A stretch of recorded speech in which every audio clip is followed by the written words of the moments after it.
دوستان امروز یک روز اسپسیاله که اینا شمع روشن میکنن. نمیدونم حاجت میده چی کار میشه. من و مامانم هم این کار داریم انجام میدیم.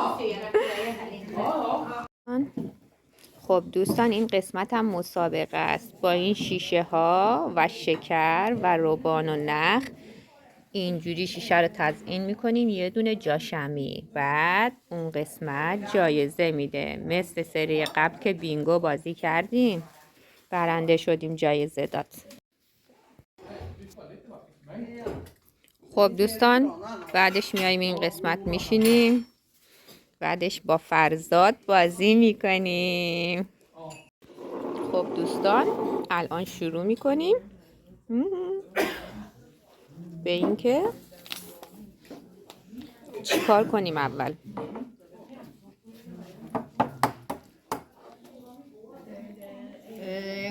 Nu ska vi bara ha... Åh nej!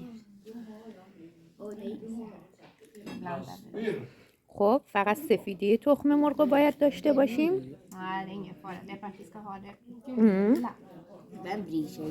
زردشو نباید داشته باشیم. Man kan göra. Hur många ägg man kan använda? Vad hemskt vad de sitter fast. Oj.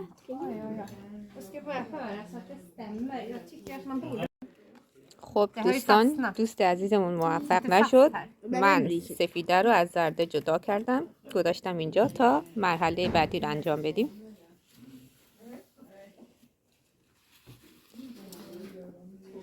Men här har vi i alla fall vitan som ni ska ha och pensla med sen.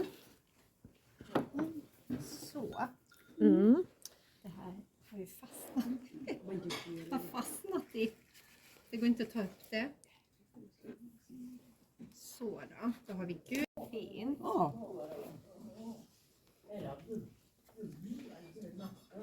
Du kan nog inte klämma på lite. Kan man klämma på? Det gick. De har gjort det. Det gick. Det är svårt att veta. خب میبینید که بچه ها چقدر خوشگل درست کردن اینا رو.